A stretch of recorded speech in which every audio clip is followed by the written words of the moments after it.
Joe, if you're listening, you stupid fuck. He looks like one of those guys that from Long Island that wants to be a white rapper, but he's 30-something years old, lives in his parents' basement with the droopy cap and the whatever, but he thinks he's Howard Stern, and he's got a cool way of talking in the microphone.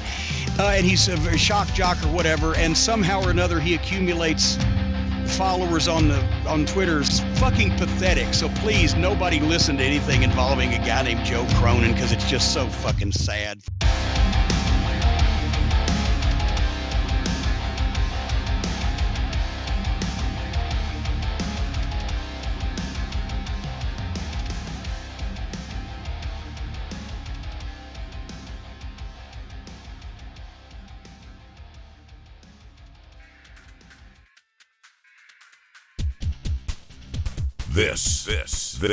This is the most mature audiences only shit you've ever heard. Period. From Boston. Broadcasting all over the world. Send the soy boys home. 'Cause we ain't gonna sugarcoat shit. Drop down, let me give it to you. This is the Joe Cronin Show. Now, here's Joe Cronin. Joe Cronin.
Million views. You're listening to The Joe Cronin Show. The Joe Cronin Show. The Joe Cronin Show. I hope you hang your mother. This country sucks. This place sucks. CNN masturbated all fucking day.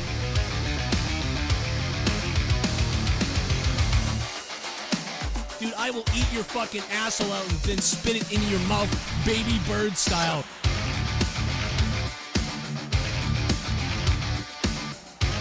Who wants to go? Call the show. I'll fuck your ass! Yep.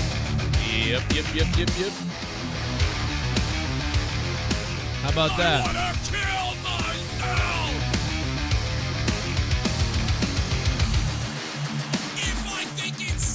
I tell you!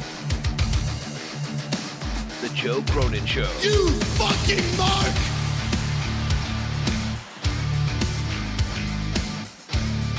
This sounds like a fantasy you have in your mind. I'm talking like a prince now. So that when you play your little fuck game.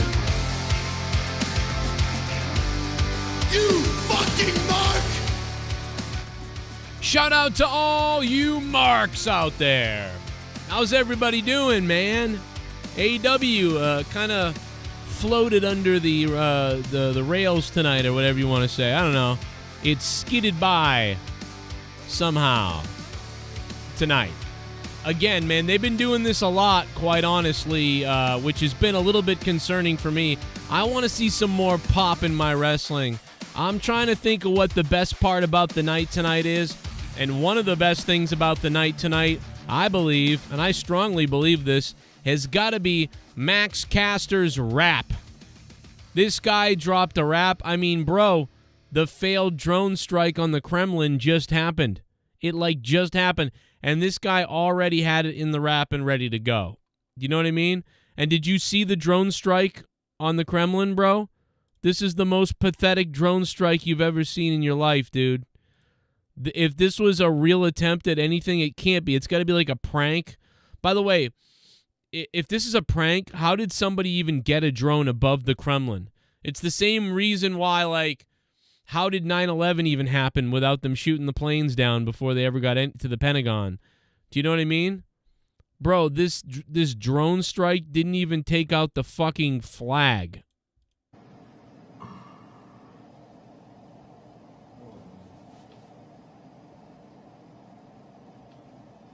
Was that really an attack, an assassination attempt on Putin? How could that be an assassination attempt? Bro, that didn't look real. The greatest thing is in the comments below, people are memeing it, making fun of it, and it's the funniest goddamn thing. And if you scroll down on the posting, it becomes hilarious because not obviously everybody's roasting this like what a failure, you know what I mean? But if you get you get to the AEW the death match that wouldn't go off right. Oh my god, bro, that killed me. I almost passed out earlier because I was like, oh my god, a fellow wrestling fan. Look at that. You know what I mean? So whoever did that, amazing. Thank you guys for being in the chat, for hanging out tonight. I don't even have my alerts up yet. Let me fix them. Let me get them going. Hang on one second. Just bear with me. We got one from Allison that came in. I got to get that up. It's been a weird day. It's been a weird day, and unfortunately, I have nothing but complaints about everything today. Let's see if we can get this going here. We'll see if we can hit this. All right, let's put the dono goal up if we can get one, maybe. There it is. I got the crawler up. We got Allison Tuckwab has dropped something. We'll get her shit up here. Shout out to Allison.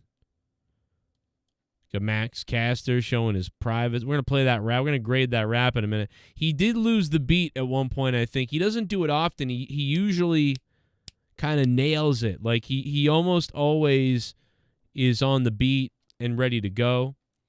But tonight, I think he lost it. I'm not 100%. I don't quite remember, but I think from what I heard, and I was listening I was kind of listening to my headphones as they were off my head, and I don't think that he was on there, but we'll figure it out here. So Allison, let's play Allison's deal here. What should we play for Allison's thing? I don't know, like a little... fuck it, I'll just read it. Allison drops a super chat, $19 super chat, and it went off before the show started, so it's not playable right now. But that's okay. I still can't find SmackDown. I can only watch it on Hulu when it's over, on TV when it hits at midnight, so that I'll have to deal with it instead of complaining about it. That sucks. Isn't it on somewhere that you can watch it? Is it not on... Are you sure it doesn't go to Sci-Fi or something? I would think that it's over on Sci-Fi or on one of the sister stations or something. Allison, thank you very, very much for the 1999 Super Chat party. But yeah, I would think it would be somewhere for you to watch it. I'm totally lost at the idea of that not being available somewhere. That's crazy. I don't understand that. I mean, I've heard that before from people, and that happened before, but usually people are like, nah, it's on this other channel. I don't like how MJF is becoming very funny right now. I feel like he was better when he was like, F everything, I'll burn it down, I'll burn this company down. I'll just when he's relentlessly savage, that's when he's the best. But when he's doing the whole like we're a duo, and I know that they finally broke up here tonight, him and Sammy Guevara here, but I mean, just God, I don't like that.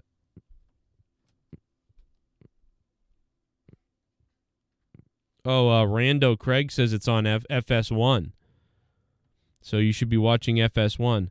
So I came in on AEW tonight when Adam Cole, off the ropes, Shining Wizard, whatever you call it, gets the 3, and then immediately Adam Cole dives out of the ring. The crowd is popping, and he just runs up the ramp, and Chris Jericho, like a moron, just sits there and doesn't see it coming until the very end. And then he gets, like, tackled dangerously through cloth into the steel guardrail.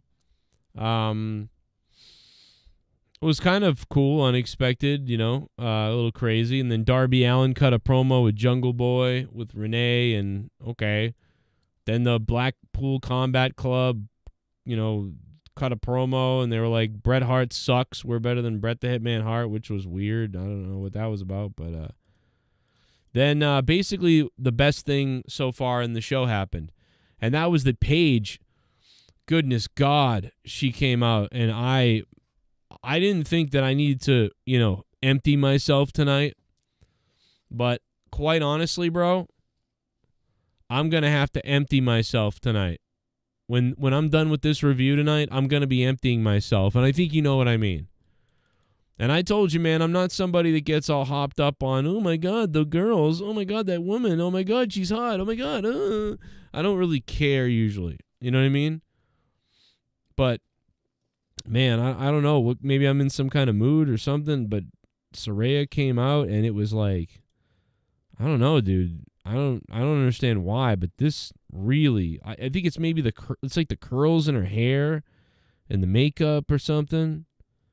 I mean, bro, I don't know.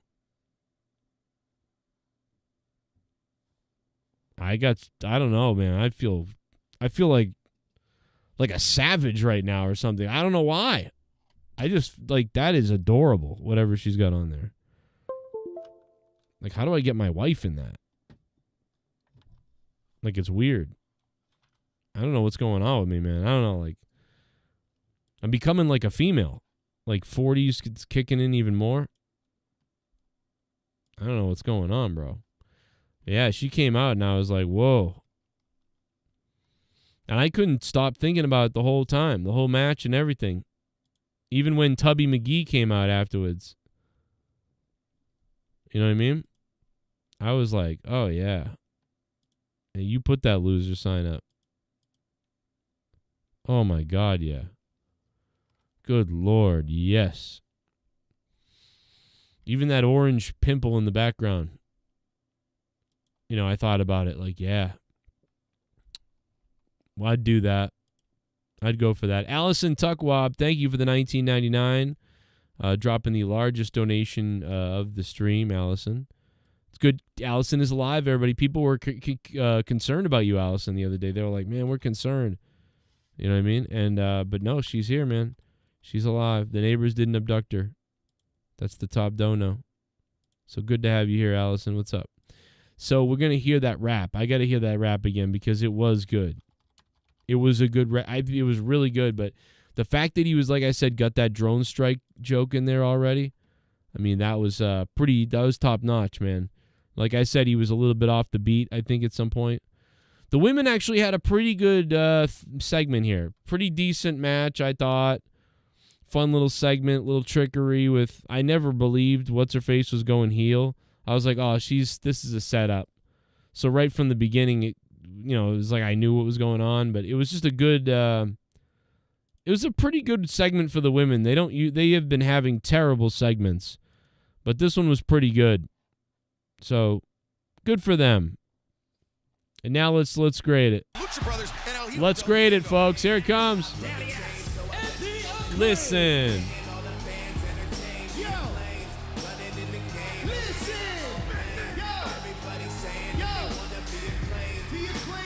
taking all of the attention. We blowing up like a drone at the Kremlin. QTV, you need to move along. I heard the Q in QT means QAnon. We used to be Dark Order back when. It's a year later, y'all still ain't got a black friend. Oh my God, bro. Oh my God, bro. 1, 2, 3, bro. Kremlin, QAnon, black friend. Dude, this might be one of the best, even though, like, whatever he was doing with the beat, this might be one of the best raps of the year. I'm giving this, or, you know, he doesn't really do a lot. He just, oh my God, bro. This is the best diss of the year, maybe. This is, I might give this an 8 or 9 out of 10. Like, that was... Blowing up like a drone at the Kremlin. QTV, you need to move along. I heard the Q in QT means QAnon. We used to be Dark Order back when. It's a year later, y'all still ain't got a black friend. We about to win in easy fashion. The claim draws more money than Lamar Jackson.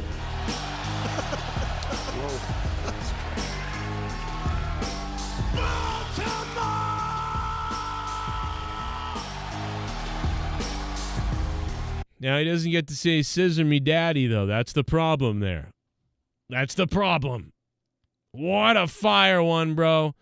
I'm going to have to agree with my OG friend in the chat, Mickey K9, and I'm going to have to say I'm going to have to give that an 8 out of 10 as well. Obviously, it's not like the guy raps like crazy. Like, it's not like the best, right? Like, we get it. It's just funny. Like, and if it's funny, I like it. That's all that matters. You know what I mean?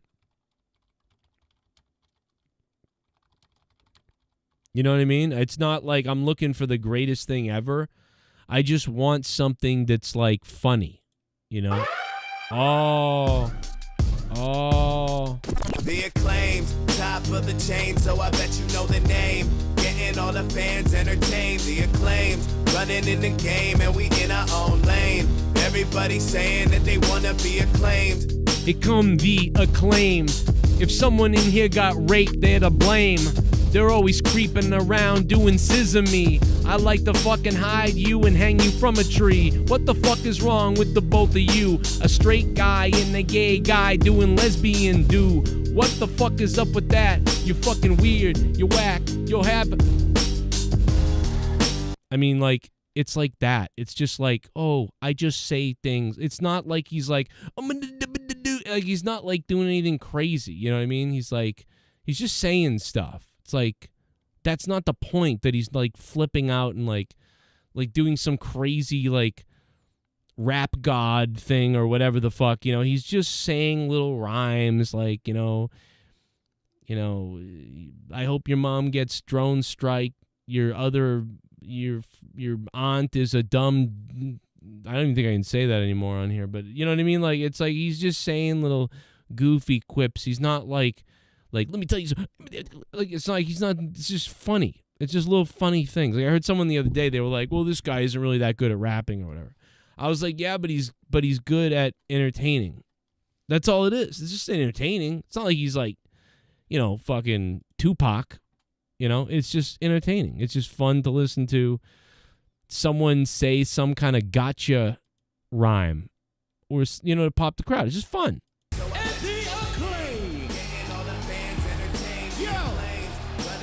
Look at the people are scissoring. These people are scissoring out here. The acclaim taking all of the attention. We blowing up like a drone at the Kremlin. QTV, you need to move along. I heard the Q in QT means QAnon. We used to be Dark Order back when. It's a year later, y'all still ain't got a black friend. Oh my God, bro. It doesn't even make any sense when you think, like, it used to be Dark Order back when.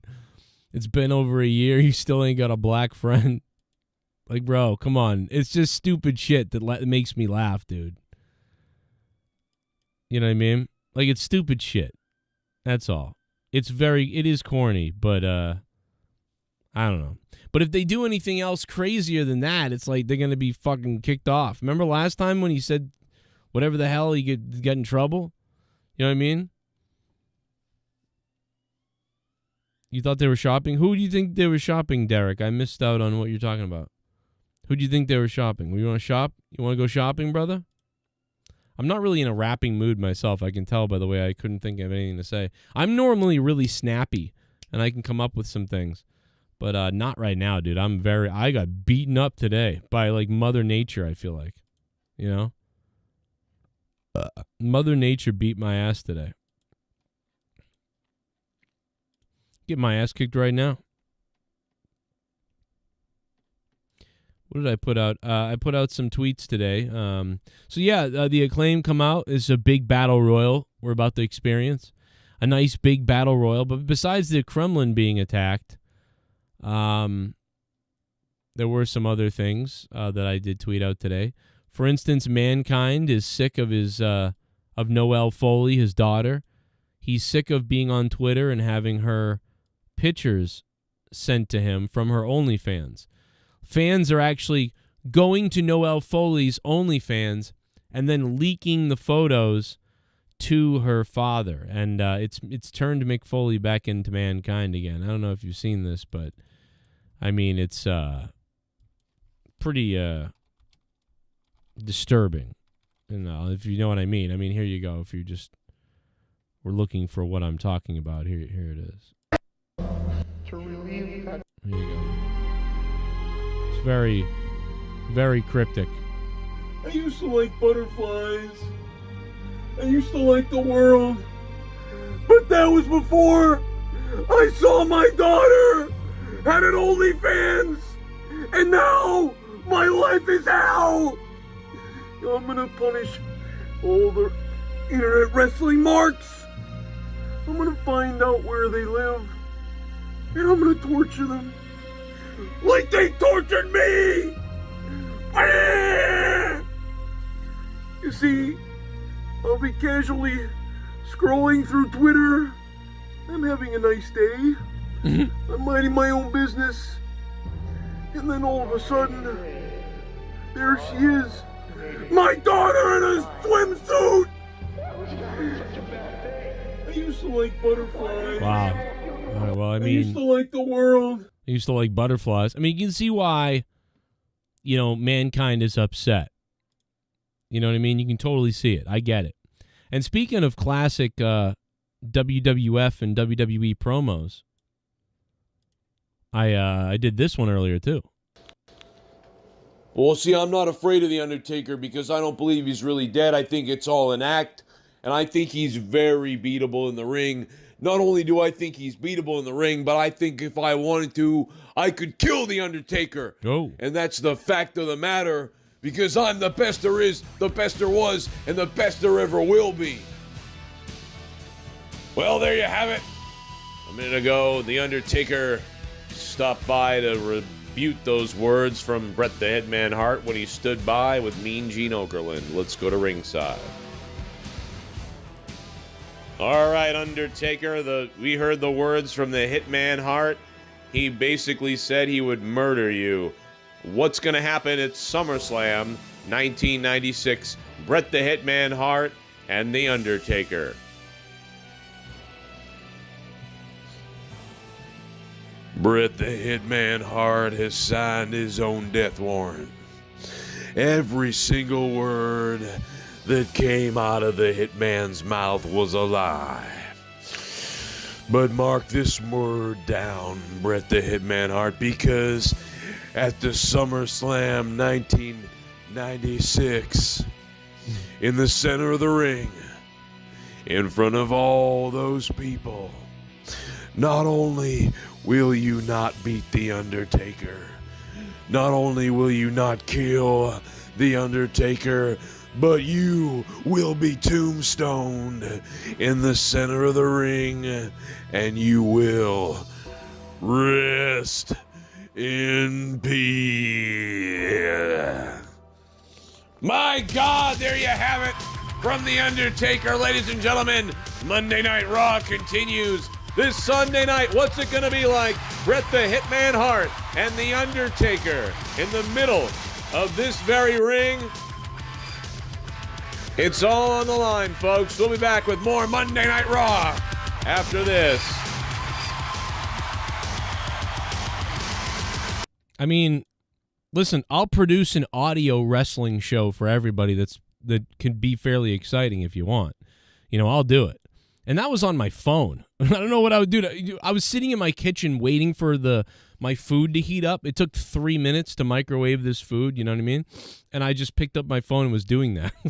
Now, I just added the sounds, the music just now, but I mean, like, I was just bored waiting for my food, and I'm like, what am I doing? I'm like doing voices for no real reason. I just did that for myself, and then I was like, oh, I'll put it on Twitter. But yeah, it's like that was bizarre. I'm a bizarre person, you know. Like if Leah was in the house, she's like, what is he doing? Is he talking in all these different voices to himself in the kitchen? Like, I'm married to a maniac, you know. That's got to be what she's thinking. So the Battle Royale, whatever. The Battle Royal was just to help the Acclaimed, which it was also predictable. It was just a very predictable night with a lot of stuff up until this point. We're an hour in, and it was fairly predictable.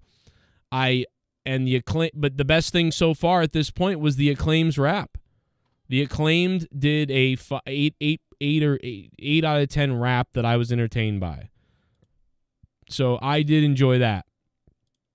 To the whole world. Iron sharpens iron. Wait. And then Kenny Omega cuts a promo, and we're going to listen to that. Talk about that. Because that's what we do. You know what I mean? You all have decided to take your hard-earned money. Oh, my God. And to fund my show, to fund what I do, to Mickey fund what K9. I believe in, to fund my godly ass. JCS Army, donate to me.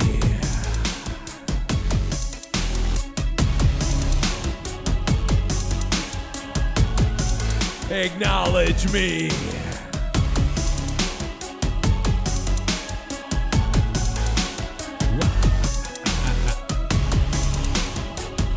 Mickey K9.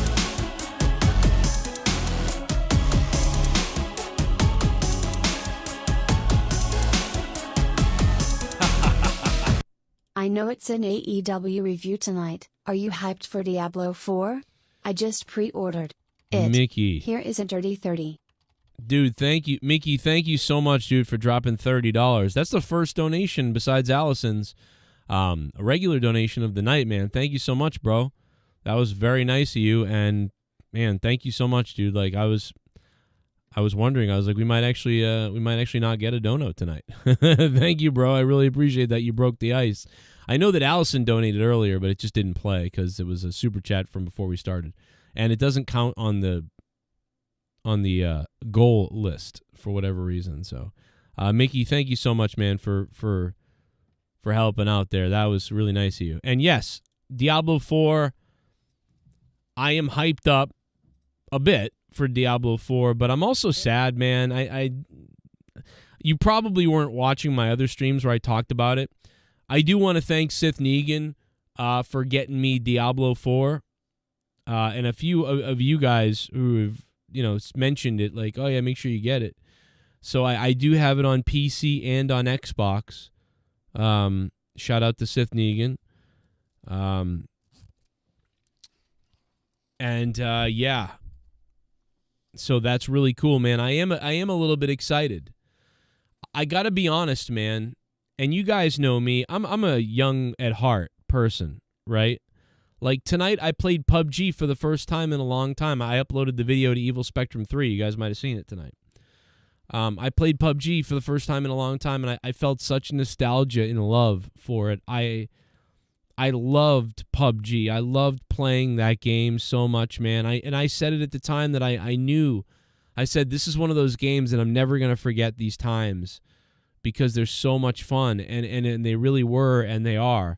And I, by myself, went into PUBG earlier and played on the old school map and went to the school and went to all the places and kind of like, fuck, man, I had like a bit of an emotional thing. It's just a video game, but that's how much shit is important. But my point in saying this is I'm almost 40 years old, and I'm really busy right now at work, and with life, and I barely get to see my kids anymore now because of, YouTube not doing as well as it used to last couple of years, especially, but this past 6 months especially.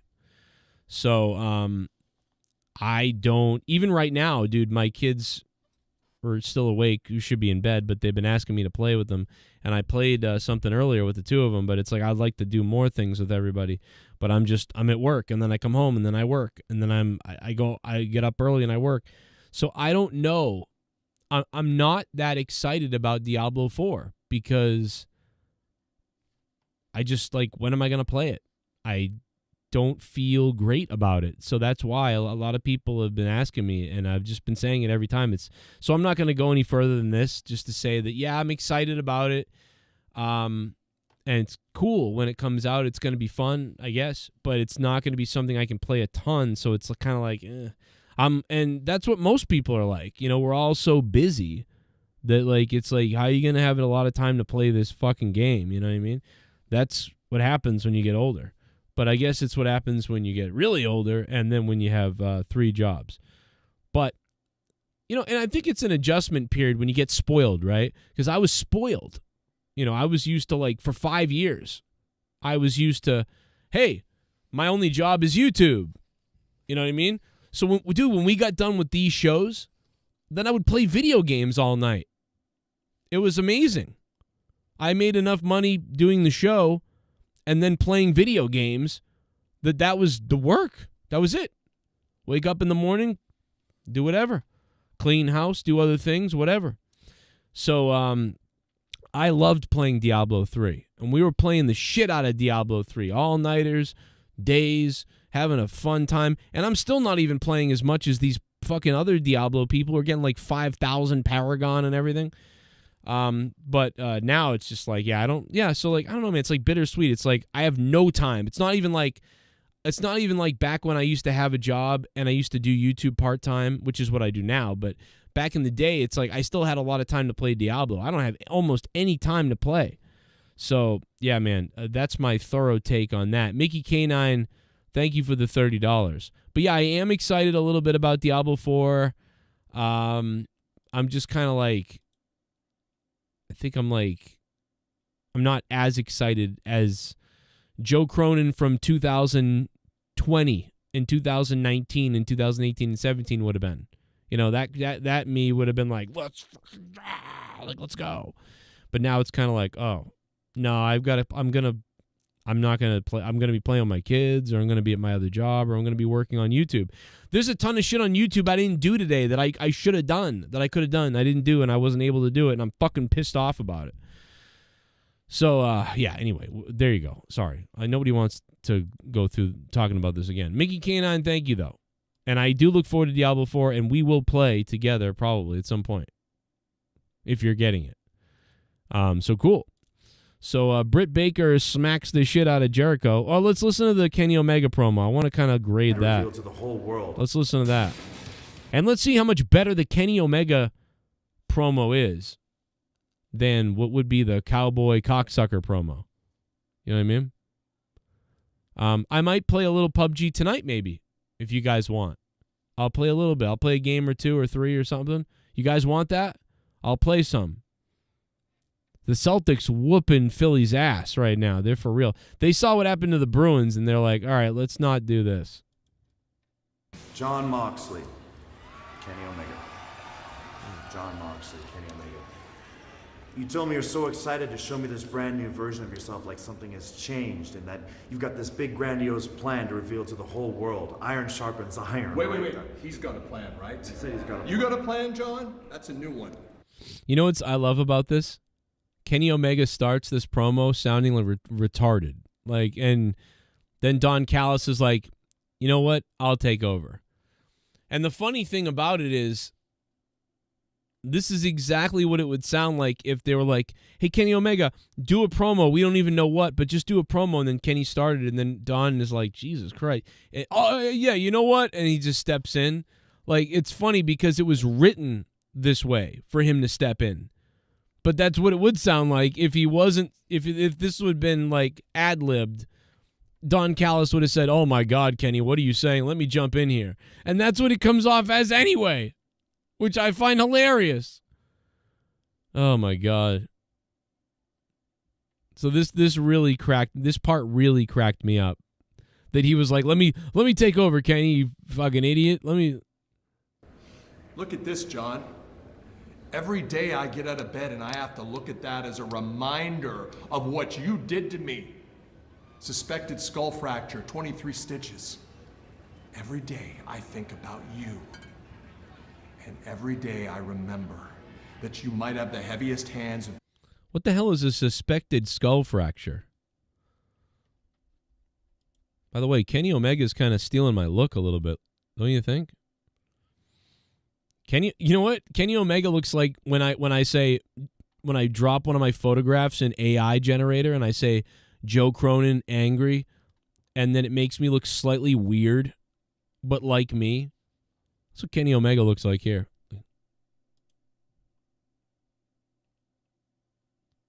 Like I'm like, oh my, and it makes my head less round. It's weird.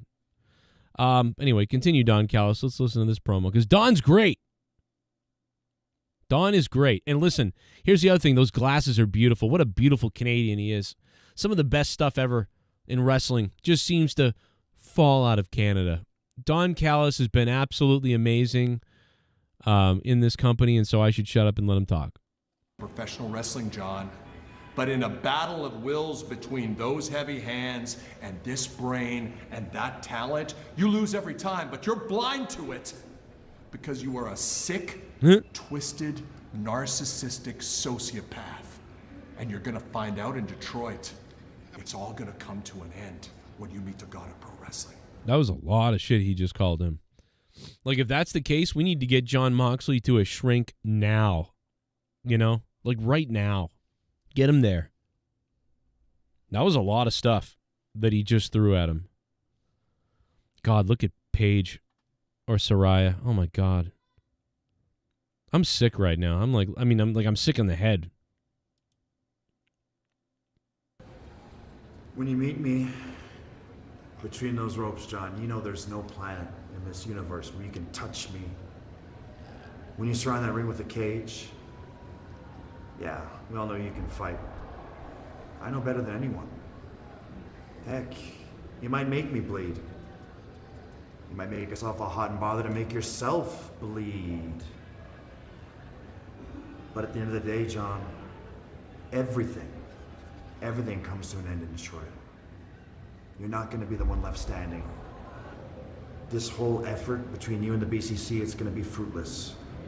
What you did to me, what you did to the Young Bucks, what you did to Takeshita, what you did to Don, you made it personal. It ends next week. Goodbye. Good night.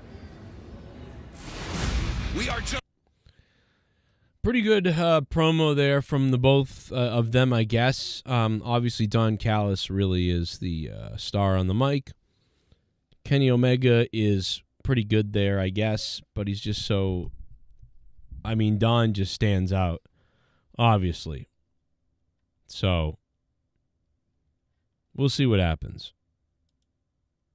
Big steel cage match, AEW Dynamite. Next week, that will be something. If you didn't like this week, I mean, this is... So next week is shaping up to be something that could be pretty entertaining, quite honestly. So I am fairly, let's say I'm fairly interested in this. You know what I mean? I'm pretty interested in this and what's going to happen. Super Chat Party. Joe, Yo. I could listen to your voices all day. Love it. Your Bret Hart is perfect and your Jake the Snake's awesome as well. Thanks for the laughs. Zucks. Thank you, Jennifer. I could listen to you all day. In your cabin. I'll come to your cabin. And we'll open up Christmas presents. Me and Jennifer Muppet Baby opening up Christmas presents all day long. but the only presents in the boxes are sex toys. That's what the fuck am I don't know. That's sick. Jennifer Muppet Baby, another great Canadian, by the way. Thank you, Jennifer. That would be crazy. But no, it's yeah, I'll have to do more of those with Jake the Snake Roberts. I want to do more of those like classic spoof things. I don't know, just goofy things like that. I don't know. So thank you. I hope to make people laugh, I guess.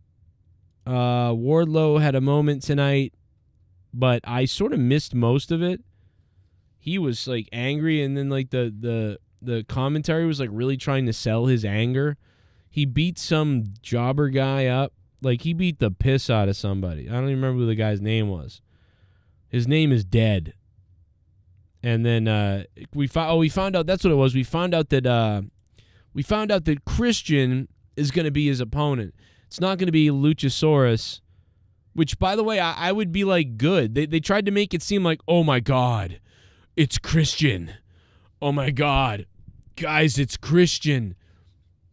Wardlow can't believe it. He's going to face Christian. I'd be like, good.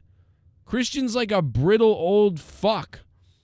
I don't want to face the muscular, in shape, in the prime of his career, Luchasaurus. There's even a rock hard sign in the crowd. I don't want to face Luchasaurus. You're telling me I can face the guy that Jungle Boy beat? You're telling me I can face 48-year-old Christian or whatever he is? Dude, I'm like, yes.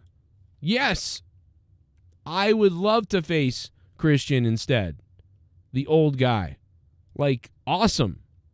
But they made Wardlow act like he was like, oh, you've got to face Brock Lesnar. Like, it was just so goofy, man. I don't know. I just found that to be so goofy.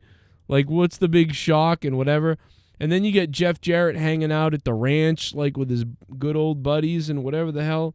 Some little, like, it was just weird. That whole thing was bizarre. But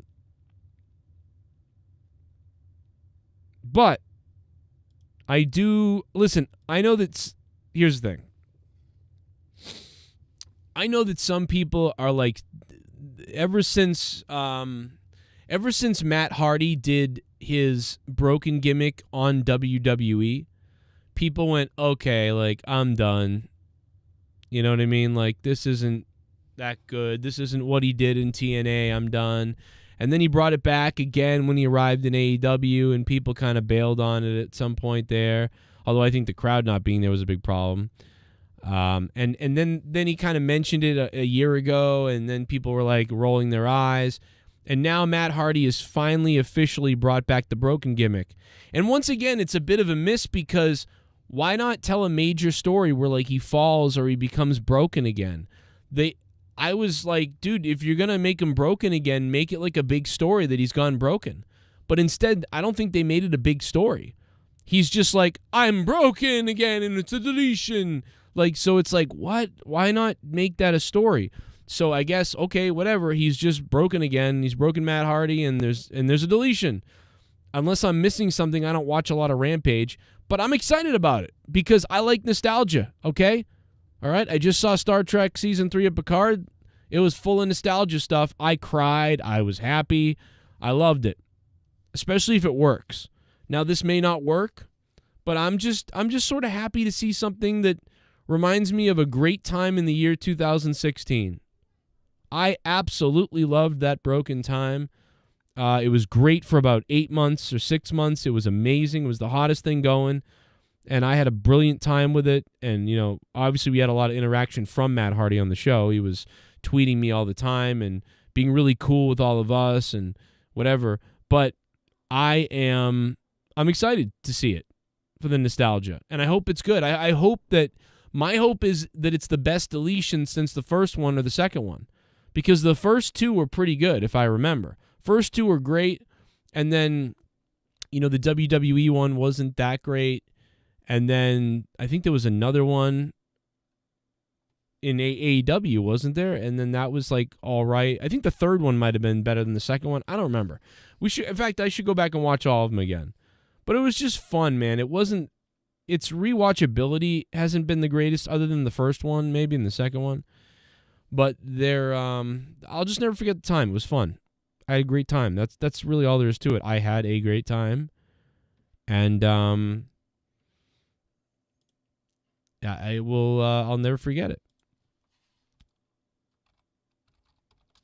And so, yeah, that's really. I guess that's all I can say about it to defend myself. But I know there's a lot of people out there that don't like it at all. Like, they don't like it. And I understand you. I get it if you're, like, sick of it, or and it's not like it's even going on, really. So it's like, what is there to be sick of?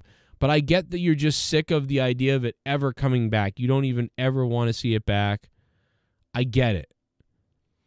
But I just am a sucker, and I'm like, give me broken Matt Hardy again. I'll take it. Because I enjoyed it those other times. So, yeah. I'm gonna accept it. And we'll see how it is. But I'm also excited to grade it, to be like, hey, out of all the broken things and the deletions, some people want Darby Allin to go heel too, by the way. Yogurt says Jungle and Darby are still too small 4 years in. Sammy doesn't bother me.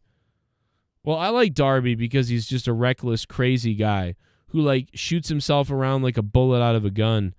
Like, I love Darby's crazy. Darby Allin for me is Mankind and Jeff Hardy rolled into something new. That's what Darby is. He's kind of like Mankind, Jeff Hardy, Taka Michinoku, like rolled into one. And I like that about him. So I have no issue. Ricky Starks had a pretty good matchup with that other guy tonight. I don't even know who that guy is. But I thought the Ricky Starks match was pretty good. And I thought the closure at the end with MJF was, it was all right. It was all right enough, I guess. But I just wasn't, I didn't care. I knew, you pretty much knew it was going to happen again. Again, there was a few things tonight that were just like very, very predictable. And, that was one of them. And, you knew how things were going to go. But fine, whatever. Deletion! But I'm ready for a deletion, man. I really am. Pretty, Friday night. I mean, I honestly think I'm going to do my whole show around Rampage now. Around watching the final deletion or whatever it is. Because I'm that much of a mark for that gimmick. Like, bro, I am. I'm just, like, I'm a full mark for that gimmick. I love it. Hardys need to retire. You can see decades of wear. Yeah, I mean, Matt's, his hips are going into, like, his back. Stuff like that. He's said that before. I know Jeff isn't, doing the greatest either. So, yeah, they're pretty beaten up, but, I don't know if they need to. I mean, they need to tone it down a little bit, I'm sure, but they can still go out and do some things. You know what I mean?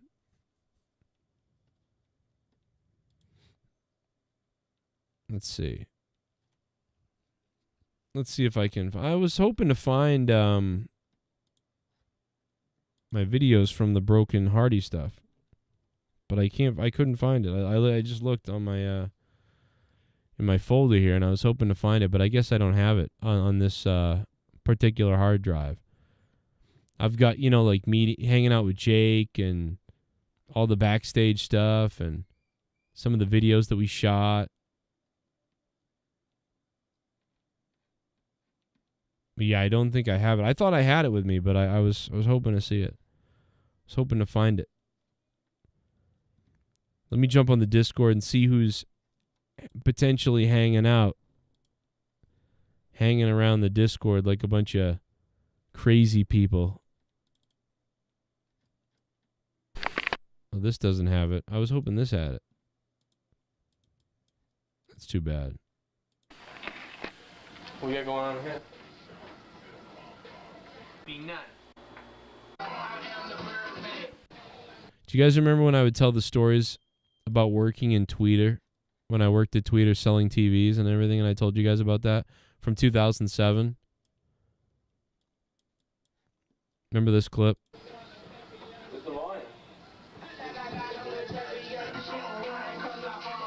Like I start twerking on this dude. He's like, "What? Look at how quick he moves his cock away from me. Look at this, bro. Look at the butt. Look at how his whole cock moves away." You know what I mean? And look at me. I'm like, dude, a sneak attack. Dude, this is the year 2007. You know what I mean? Like this is like pre-twerking. And I snuck up on him with that gayness.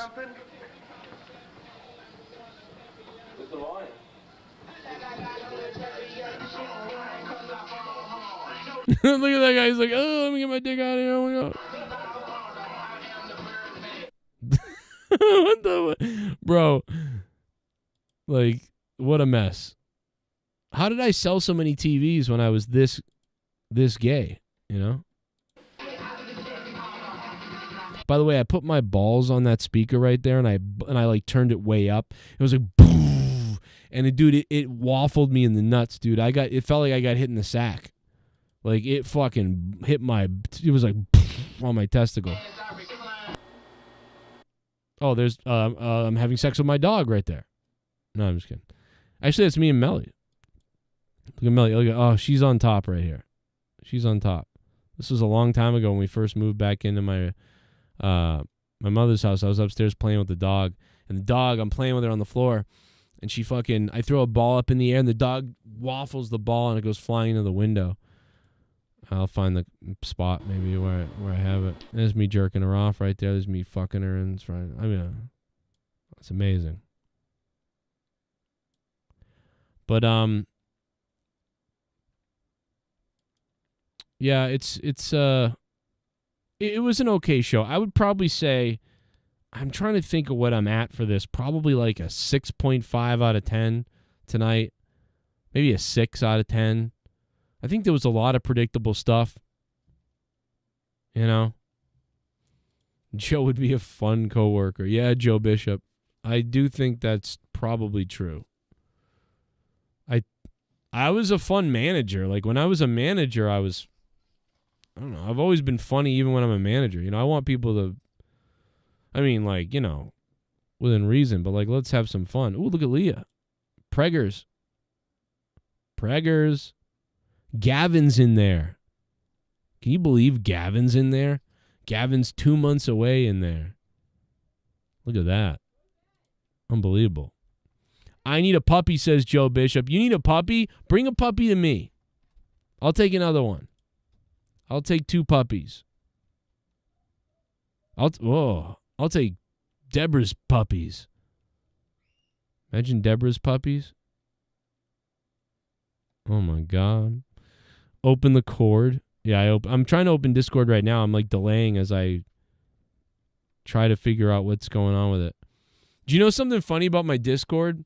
I put a authenticator app on my old phone to access Discord, and my old phone broke, so I don't have my old phone anymore. And the authenticator's still on there, so when I try to log in anywhere else, it doesn't work, and it doesn't let me. And I contacted Discord, and they told me, they're like, yeah, you can't fix that. And I'm like, so I can only log into Discord for as long as I can log into this computer. And at the next point, I'm just locked out forever. Even though my phone's attached to it and my email's attached to it, you can't just take off the authenticator because they're like, no. I'm like, but my phone is broken, so I can't get into the phone. And I can't, by the way, you can't log into your authenticator app in a new phone. It doesn't work like that. The numbers are different. It doesn't let you do that. So they're like, nope. So at some point soon, I'm going to need to create a brand new Discord and a whole new Discord. It's crazy. Crazy. Am I a drug dealer? I wish I was. I'd probably make more money. You know what I mean? I wouldn't do it though. I'd be worried that basically at this point in the night, I'm trying to decide if I should go to Discord and like go for it, or if you know what I mean, we should you know what I mean, what we should just continue talking a little wrestling before, you know, nighty night. But no, I think that I wouldn't go. I'd be paranoid as a drug dealer. If I was a drug dealer, like the minute that I had the drugs or made a drug deal, I would become fully anxiety ridden. I would be terrified that every person I talk to is out to get me. I would think any minute they're going to kick down my door and arrest me. Like, dude, I could never be a drug dealer. That just would not. There is no way I could survive that. I would be a goddamn mess. Like, it would not be worth it, probably. I mean, or it maybe be worth it, but you know what? In the end, they'd seize all the money, and then I'd be dead from, like, nervousness, cancer. You know what I mean? Oh, God, I would just be... It wouldn't be long. Let's just say that. It wouldn't be long before I had a tumor in my belly. I might have one right now, from all I know. But yeah, it would not be long. I can't find this clip at Matt Hardy, unfortunately. All I can find is clips of me. Like family clips. There's my mom. There's Leah. There's me and Leah at the beach. There's me skipping rocks at the beach. Hey, honey, let's go for a little, let's go to the beach and I'll throw rocks. Want to watch me throw rocks at the beach? Watch this. I was betting her that I could skip it like 18 times. I was like, I bet you I could skip it like 18 times. I think I probably did like 9. If I remember. It's on recording how many I did, but it's like 9 or something. It's like or maybe I don't know, something like that. But I was like, I could do 18. We did not hit 18. But I did beat Leah. I'll say that. You know, and I don't mean I didn't beat her. I mean, like, skipping. Clip that. I did beat Leah. Look at me looking around for the perfect flat rock. This is what white people do, by the way. You ever realize that? Like, well, this is white people. We're at the beach, and the guy's looking around for flat rocks to skip. You know what I mean? Well, his girl looks on like, that was almost good, Dan. Nice try. Like, what is this, bro? What are we doing here?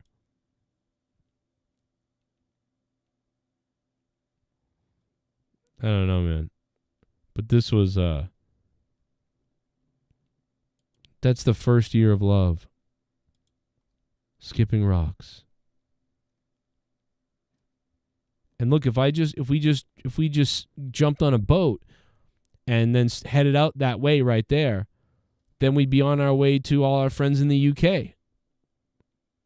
So, shout out to everybody over in the UK. Could be heading across the pond to you right at this point. What a beautiful day it was. It was a cold day. Let's go to the Discord. Let's see what Discord's got. Oh, look at what a beautiful photo. Oh, what a couple of cutie pies. Look at that. Couple of pasty bastards. When she was stressed. Oh, here he is. Oh, you want a piece of this, Daddy? Ooh. How you doing, Discord? Wow. I'm gonna be moving up in the world. Hello, Joseph. Hello, how are you doing? Well, how you doing there? I was thinking Yosef, about, as they call it, Joseph. Well, Joseph? I was thinking about maybe coming over to your house there and looking at family videos like I'm looking at family videos here. You ever look family videos, eh? Yeah, you ever look at family videos and you realize that, you're at the family party there and everybody at the family party is like having a party, and then you're like, wait, man, family party or family reunion? We're at the family Leah party. looks happy. Leah looks real happy. Leah looks really happy. Here's my wife looks really happy. We're shopping for bakery items here, and she's like, let me get this bakery item. What Were they can I closed get? on Mondays and Tuesdays? They're closed today, but we're shopping for bakery items, and I'm Jesus Christ. I'm just filming my wife. I'm filming my wife shopping for bakery items. I'm filming my wife. I'm going to film her milking later. Oh God, churning butter, churning butter. Oh my God, I'm saying all kinds of crazy stuff to her in the store too. I'm like, yeah, now you're looking like a snack, like you want to, like why don't you bake me you, like, and then this big fat slob walks by, and I'm like, these are. I'm gonna. You're like a Boston cream donut. I'm gonna eat the insides. Oh my God. Oh my God, dude, what is Leah doing? Oh man, I just noticed she so got I a have to new. eat it right away. I think this is the first time I've seen Leah, like a video of Leah, in like 3 years. She's got a new hairstyle. Well, no, these are from this is from 6 years ago. Oh, that's from 6 years ago? Yeah. Wow. These are like doing the mother thing at the birthday party. You know, do the mother thing at the birthday party, Leah. Go ahead. Figure it out. You're in charge. Hey, You know? can I get some help? No, I'm filming your legs. Can I get some help? No, I'm filming you. Shut up. Come to the birthday party. That's what happens at all these parties. I just film her, and I'm like, I'm in awe of you. Let me just film you. That is a little awkward because if like you got like one of the family members, like one of the in-laws, like looking at you like, what are you doing? And he goes, Well, "I'm doing a project." Joe's realized because when he first got Leah, he was kind of like a ladies' man. You know, he could get any lady. Maybe not any lady, but he's had plenty of ladies at that point. Now he's like 38, and he realizes this is my last chance. This is my last chance. I can't fuck this up. It's my last match. He's got to worship your last match. It's my last match. The last Viagra pill. Oh God, Blue Chew. The Blue Chew, man. Hey, you don't want to run out of that. Blue Chew, yeah. Blue Chew. Well, Joe, we were just discussing a little bit of the Naomi interview that happened earlier today, or Trinity Fought 2, whatever you want to call it. Oh, well, I missed. It was actually interesting, or? Yeah, I sent you the video of it, the interview on Messenger. But basically, the gist of it was she left because she felt unhappy, underappreciated, and that her voice wasn't heard. First and foremost, you are a champion of that company, and you didn't say anything before they put the belt on you. Like, that's stupid. Or how about this? She said everything that we all said. Fucking. Or how about this? Naomi's not even that. I'm sorry, but Naomi. No. She's a star. She was a star in terms of like her ring entrance, and her matches were remotely decent. But again, her other butt than was that, more of a star than she was. Well, that's what I'm saying. That was her gimmick, right? That was her finish. Was that gimmick? I mean, she was a star, but she had never really been in any major storylines. And then when they finally give her a fucking storyline, they give her the tag team titles. She just runs away with Sasha, and honestly, it still feels like she was just influenced from what Sasha told her to do, and that she's just still going along with it. You know what I mean? Well, here's the thing. Here's the thing. She tweets the night before she leaves, right? She tweets the night before she leaves, and she's in good spirits. Nothing was out of the ordinary. They go up to, I guess it was at the arena that day, where allegedly she and Sasha were just sick and tired of being sick and tired. They put the belts down on Johnny Ace's desk, and then they leave. They jump ship. So basically, looking back at this, like, if you knew you were unhappy and you didn't say anything, or you felt your voice wasn't heard, why didn't you go to a second source within the corporate ladder, whether it be Hunter, whether it be Stephanie, whether it be somebody, and yet you didn't say anything? And yet you're acting like the victim here. And again, I'm not disagreeing with if Naomi did, or even what Sasha did to a degree. It's like, if you're unhappy, you don't have to be there, but you have to speak up. And the fact that this was after WrestleMania, and you have the tag straps, and you win them, but yet you don't lose them, you just leave. I'm sorry. You're disrespecting the locker room. You're disrespecting the company that made you, and you're disrespecting the fans. You're disrespecting. Yeah, but don't you think that she did go to them? I mean, this is probably the last straw. I think I know did. that she had to go on to them. She had plenty of fucking time. She had I plenty think of time she did sitting at home. I think she did, but the thing was, though, she didn't preface it the way that she needed to. Basically, Well, she did a walkout. Basically, nobody was listening to her, so she had to walk out. And again, I mean, she didn't have to. You don't have to walk out. You can wait out your contract, make money, and do what you're supposed to do, or you can run. You can walk out of having to lose, because that's what it really is like. You know, that's what Rey Mysterio did, basically. Yeah, just walk out. You don't have to lose. You know, we'll just. Well, here's the problem with that. Here's the problem with that. So basically, WWE over the years, when you had superstars that were unhappy, I mean, even now, two members of the Schism in NXT. want out of their contracts, but WWE won't allow them out of their contracts until the contract runs out. Same thing happened with FTR. Same thing happened with Luke Harper and Eric Rowan. A lot of guys wanted to leave, but they weren't allowed to leave and then there were other guys that were allowed to leave. So I never got that logic, but that's what WWE is. And remember, you're an independent contractor, right? So as an independent contractor, you're not an employee. So technically, yes, you can leave, but at the end of the day, you're still under contract. At the end of the day, If you need to be there, you need to be there. Yeah. So how about at the end of the fucking month? How about that? Well, yeah, at the end of the month, the first of the month, pay, do whatever you need to do and leave. But the problem is, and she gets her period.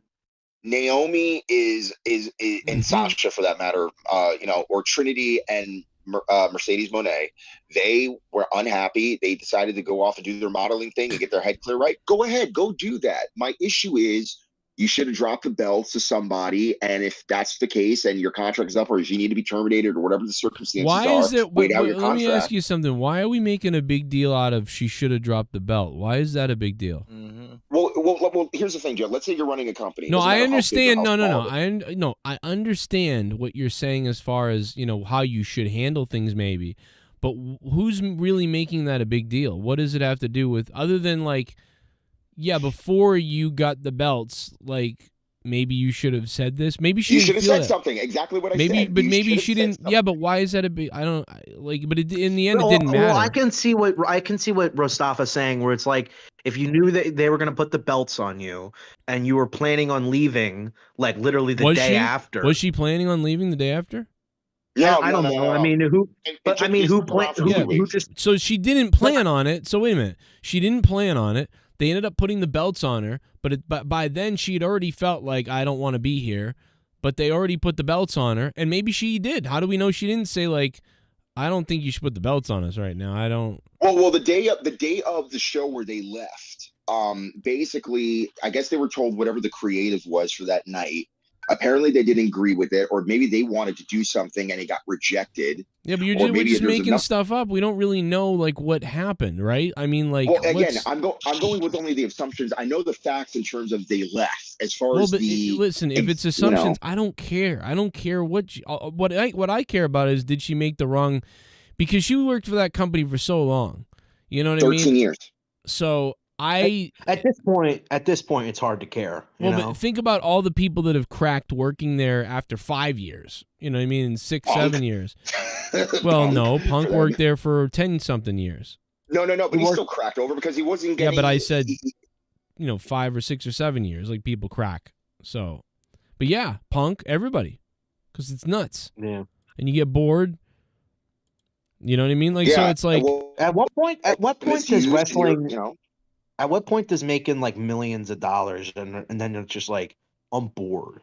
I feel like I would get annoyed with somebody. I don't think Naomi has millions. I think she might have 400,000. No. That's I was talking more of Punk, or other wrestlers. But yeah, with Naomi, it's seriously, Naomi. I'm sorry, but any company you go, you're not going to be a star. I don't really. Maybe in TNA, they'll give you the fucking belt in front of 3 people. Hey, Luke, let me give you an example. Jesus, so let's say you're in a famous rock band. Naomi allegedly makes $129,000 a year. That's less than Mandy Rose's fucking. Outside of merchandise. Oh yeah, so she might make a little more, maybe. I mean, how much merchandise does she really push? I mean, I know she was. No, there's a lot of little girls that buy the Feel the Glow things. I'm sure they sell somewhat pretty, You know who was getting paid a lot was Alexa. I think she was at one point, so not $1 million, but half $1 million plus merchandise sales. Damn. Yeah, but I think Charlotte makes the most, if I'm not mistaken. Well, of course Charlotte does. Her fucking dad probably made sure of that. Well, you got to think about. I don't know how that works either. I'm guessing, but I'm assuming that if a T-shirt sells, they make about 5 or 6% of it, or 3% or less. They might make less, 1%. I don't know. What do they get per T-shirt that sells? $1.25? I don't know. All right, so Luke, you brought up this idea of why would somebody who makes millions and millions of dollars and be bored or be unhappy? Let me give you an example. You're in a rock band. You're touring. You have you finally got that successful album running, right? You finally made the goal of trying to get that hit album, that hit single, this and that. You're touring all the time. yes, this and that is going well, but then you're thinking, well, what next? What's the next thing? I've never liked that whole thing with like rock stars. It's like they do their documentary. It's like they were selling out arenas, and then they talk to the lead singer. I was just miserable. I was making 15, I was banging 25. it out in the restroom. My back hurt from my bloody making bosses. $50,000 a night. I was just fucking pissed off at everybody. These girls kept wanting to have sex with me. I mean, I was just so miserable that I resorted to doing cocaine. And that's when Martha said she's had enough of me. She found out, and I said, I'm going to be straight. I'm going to be straight up. And then Benny brings the fucking hose on the bus, and I said, Benny, I'm going dry, mate, and you're rubbing it right in my face. Dry. Right in my face, you're rubbing it in. And I said, fuck with this. And he's getting drunk and belligerent, and he's having sex right next to me. I wake up with a cock in my face, and I'm trying to be abstinent here. And it's just smells like shit. You know, I on try the to be bus. abstinent. You know, it's like I said, I'm taking one bump, that's it. And then it's all of a sudden 6 bumps are getting passed to me. And I'm like, oh, don't you understand? I can't. Oh, what am I going to do? We all agreed upon the next album what direction we were going. And then suddenly Paulie leaves, who's been our basically producer of the band for so long. And then it comes down to a vote of who we want to take over. And they vote for Malcolm Soul. And Malcolm says, I'm going to take you in more of a Britpop type of avenue. And then and they cut that's to really other band where the band divided. They cut to the other band members who are like, Malcolm and Michael just didn't mix very well. They were always fighting, always bickering. You know, they were like giving each water other and intense. oil. They were quarks. They were like water and oil. They were. We were on the stage. You could just feel like you could cut the tension with a knife there. I almost didn't notice because I was too busy making out with some underage girl. But you know, it's just crazy times. Yeah, I mean, ladies and gentlemen, this was Cronin's hat. But I mean, dude, no, this is how. I mean, listen, this is listen. It doesn't matter how successful you are. Listen, just use YouTube as an example. Just think about YouTube. It doesn't take it because people on YouTubers, it doesn't take them much to crack. You know what I mean? And it's hard from the outside because I've witnessed it from popular YouTubers, popular shows, podcasts, YouTubers, you name it, guys. We're talking about the Howard Stern Show, Opie and Anthony. We're talking about tons of YouTubers. We're talking about me. I mean, when I first saw a 20% drop in audience, when I first saw a 20% drop in audience and an income, right, there was a while where I froze up and became literally depressed. And most people who would see that, if they saw it, which they probably, you may have noticed, you may not have noticed, because it's hard, because I make a lot of jokes about I hate my fucking life. But but here's the thing. So you don't know when it's maybe real or when I'm just joking around. But the bottom line is, what happens is people on the outside, they go, how can this guy, you're literally still getting all these donations. You're still getting all this stuff. Opie and Anthony might have broken up. Oh, but you guys, you're Opie, you're still on the radio.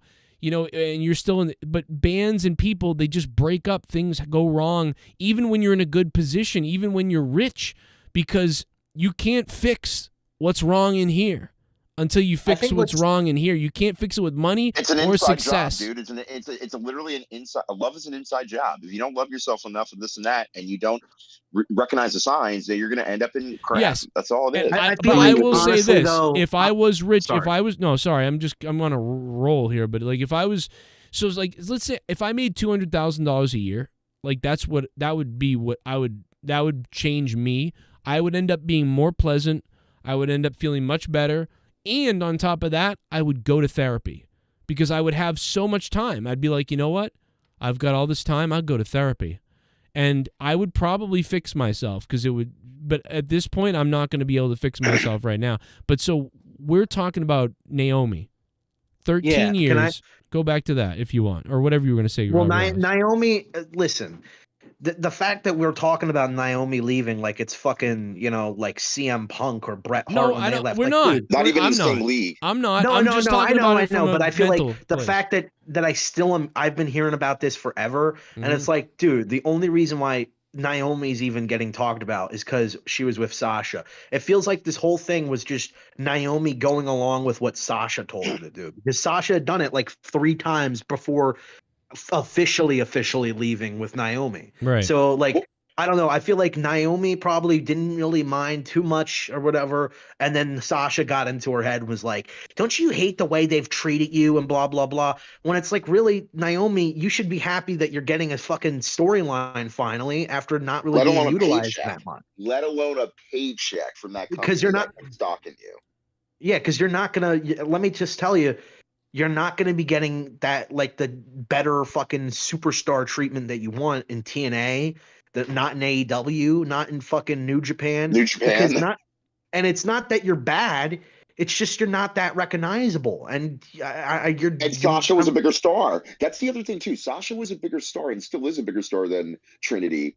And this is no disrespect to Trinity and her talent and her ability to try to produce, but Sasha gets more of the nod because of her personality and who she was, especially looking at Sasha, like as far as her stature goes, somebody that size being able to make that big of an impact in a business where it's all about people that are like over 6 feet tall and this and that says a lot about Sasha or Mercedes, you know what I'm saying? But with going with Trinity and stuff, I mean, again, if she wants to build a name for herself outside of the fact to become more valuable, and if she wanted to go back to WWE, I'll say this, she has to work her respect. She has to get all that respect back and build trust back, because if she were to go back to WWE, that trust needs to be rebuilt because the company can't trust her. Same thing with Sasha. Yeah, I guess. And I don't care. I'm like you guys. I'm like what you said earlier. I don't care that much about any of this. It's very easy to me. People got sick of WWE and they left. I don't care. You know, it's not that big a deal. And granted, all the best for her. I hope she, has a great time doing what she's doing. I was never necessarily had a negative agenda about it. It's just like, it's just very, very weird when somebody just leaves your company, and regardless of the circumstances, or it's basically a lack of communication most of the time. All I'm saying is you win them in the ring and you lose them in the ring. In other words, titles. Stone Cold and they didn't do business right. They didn't want to. Stone Cold left the company and didn't want to do the job to fucking Brock. He wasn't champion, but he wasn't champion. Rightfully so. He was the biggest thing that they had in the fucking company. No, but Gargas, you got to realize the storylines did not make sense. So they wanted Austin to do a job to Lesnar in a cage with no build-up. Why would you do that? And they wanted to drop the titles with nothing. Well, there was no champion. Brock wasn't the champion, nor was Austin. No. I'm saying with Sasha and fucking what's her name? Fucking yeah, badass. they didn't do business the right way. And wait a minute. With Sasha and Naomi, there was a bunch of things that added up, and for Naomi, I guarantee that. With Stone Cold, it was that big thing. I mean, that's the biggest. That would be for me. It's like Stone Cold. You're the biggest fucking wrestler in the world for like 5 years straight. You're the fucking number one guy in WWF. Then it's just like, we want you to lose, and still the biggest thing in the world. Yeah, and then it's just like, we want you to lose with no story, no build up to fucking Brock Lesnar. Like that, I would be pissed off too. And Stone Cold, I'm sorry, but he has more pull than fucking Sasha Banks and Wasn't there like a Naomi. small build up? I remember him getting off the fucking ATV, and him and Brock Lesnar went at it, and they started like throwing punches at each other. Y'all remember that? Well, I mean, I think it was going to be like Stone Cold. I think the plan was like Stone Cold gets like the shit beat out of him, basically. No. The whole point was so he beat up Deborah. Guys, Brock needed guys to beat up to be legitimized. That's why he beat up Hogan. That's why he beat up Brock to become the champion. He needed legends to certify himself as the top dog. He beat Undertaker, and this is in 2002. I hate that whole idea because, first of all, The Rock was not a legend at that point. Neither was Stone Cold. They were just the main stars. Iconic. They were iconic. Yeah, they were just they were the main stars at the time. So it's like imagine you want to get a guy over right now. So you have Roman Reigns just lose to him. Then you have Seth Rollins lose to him. Then you have the fucking Undertaker comes back and loses to this guy. Like, I hate that type of build because it's like you're just shitting on your already pre-established big stars so you can build a new one But it's like after a while you do that, it's just like now I don't care about those other stars anymore because they just got the shit beat out of them. Luke, let me put it to you in this perspective. So basically, you have guys that are veterans, right? What is their job, even though let's say they're in their prime or whatever? It's to pass down, not necessarily the torch, but pass down knowledge so that next lion, that young lion, to be the guy. The fact that Lesnar got the belt in such fast fashion, probably it was even a younger WWE champion than Rock was, and that set him off to be one of the top stars. Plus, also, this guy legitimately, as an athlete, was unlike anybody else that they've ever had in the company, a once-in-a-lifetime athlete. And they gave him the rocket. But the way that it went about it, it's arguable. But at the end of the day, you can't argue with the success that Brock had. When's it going to be a new day? Because it's been the end of the day for a while. Next week. He cut a promo on Instagram today, actually, Austin Creed or Xavier Woods. Isn't that great? The New Day is still fucking around for some reason. Why is the New Day not broken up? There's no reason why they should be around. It's because WWE doesn't want them broken up, nor does the trio want to be broken up. Fucking merchandise sales. Merchandise. People still buy a safe win.